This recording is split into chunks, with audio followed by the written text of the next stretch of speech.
ദേശാഭിമാനി മുഖപ്രസംഗം 2024 ഡിസംബർ 25. സമാധാനത്തിൻ്റെയും സമത്വത്തിൻ്റെയും ക്രിസ്മസ്.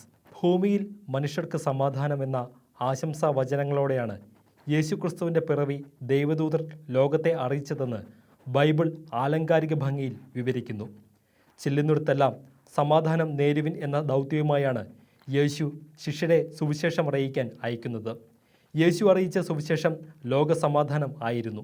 അതിനായി ആക്രമണോത്സുകതയിൽ നിന്ന് മാനവികതയിലേക്ക് മാനസാന്തരപ്പെടുക എന്നതായിരുന്നു യേശുവിൻ്റെ പ്രബോധനം.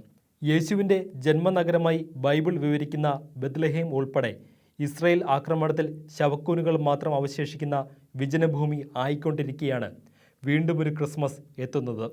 മധ്യ വെസ്റ്റ് ബാങ്കിലെ ബെത്ലഹേമിലെ നേറ്റിവിറ്റി പള്ളിയിൽ ഇക്കുറിയും ക്രിസ്മസ് ആഘോഷങ്ങളില്ല.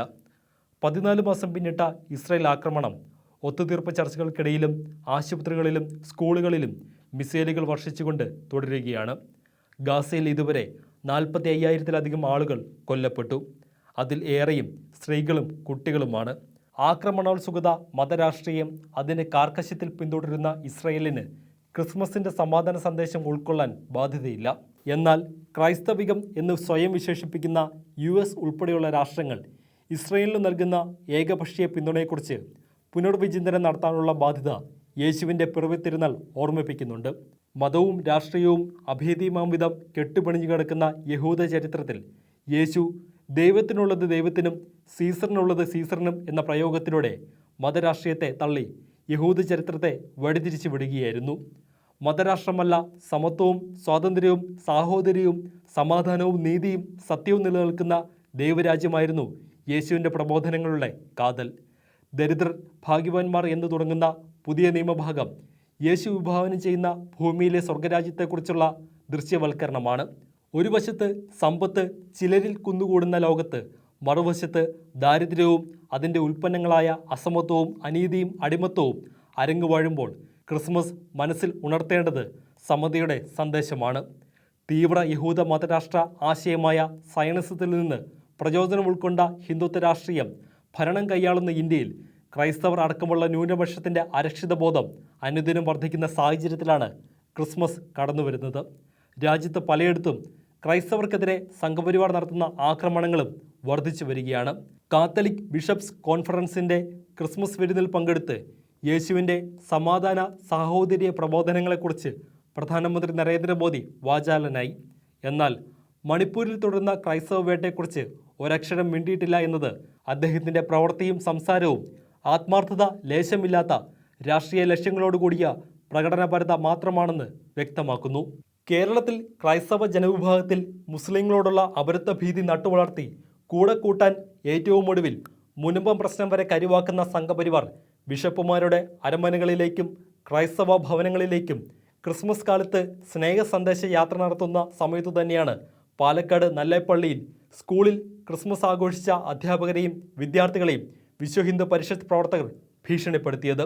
ഹിന്ദുത്വ രാഷ്ട്രീയത്തിൻ്റെ തണൽപ്പറ്റി സുരക്ഷ ഉറപ്പിക്കാമെന്ന വ്യാമോഹം ഏതെങ്കിലും ന്യൂനപക്ഷ വിഭാഗങ്ങൾക്കുണ്ടെങ്കിൽ അവർക്കുള്ള മുന്നറിയിപ്പായി ഈ സംഭവത്തെ കാണേണ്ടതുണ്ട്.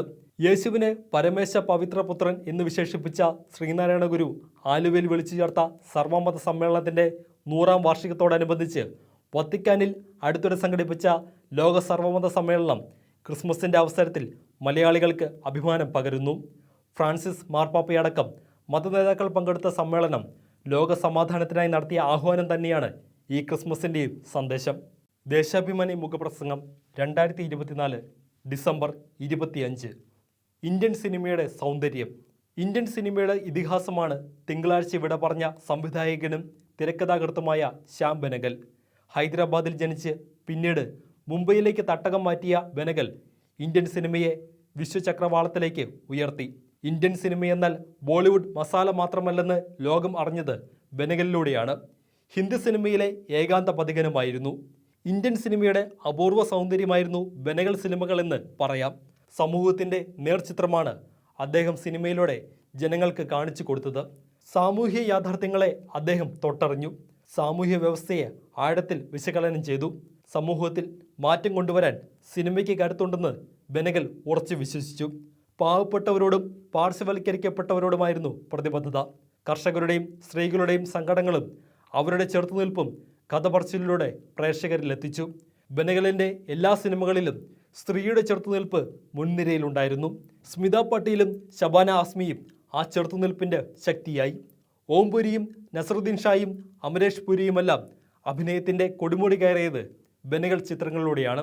ഇന്ത്യൻ സിനിമയുടെ സിംഹാസനത്തിലേക്ക് നടന്നു കയറിയ സമാന്തരധാരയുടെ ആദ്യ പഥികനാണ് ബെനഗൽ. ഗ്രാമീണ ഇന്ത്യയിലെ അസമത്വത്തിൻ്റെയും അടിമത്തത്തിൻ്റെയും നേർദൃശ്യമായ അങ്കുർ മുതൽ നിശാന്ത്, മന്ഥൻ, ഭൂമിക, ത്രികാൽ തുടങ്ങി ഓരോ സിനിമയിലും ആ സർഗപ്രതിഭയുടെ വേറിട്ട മായാമുദ്രകൾ പതിഞ്ഞിട്ടുണ്ട്. ചരിത്രവും വർത്തമാനവും അദ്ദേഹത്തിൻ്റെ സിനിമാന്വേഷണങ്ങളിൽ കടന്നു വന്നു. അർത്ഥപൂർണമായ ഈ അന്വേഷണത്തിൻ്റെ ഫലമായി ഒട്ടേറെ ഡോക്യുമെൻ്ററികളും പിറവികൊണ്ടു. ഇന്ത്യൻ ഗ്രാമങ്ങളിലെ പട്ടിണിയിലേക്കും ദുരിതങ്ങളിലേക്കും നിരന്തരം ക്യാമറ ചലിപ്പിച്ച മറ്റൊരു ചലച്ചിത്രകാരനുമില്ല. 70-ലേറെ ഡോക്യുമെൻ്ററികളും ഹ്രസ്വചിത്രങ്ങളും അദ്ദേഹം സംവിധാനം ചെയ്തിട്ടുണ്ട്. എല്ലാ അർത്ഥത്തിലും ഇന്ത്യൻ സിനിമയിലെ അതികായനായിരുന്നു ശ്യാം ബെനഗൽ.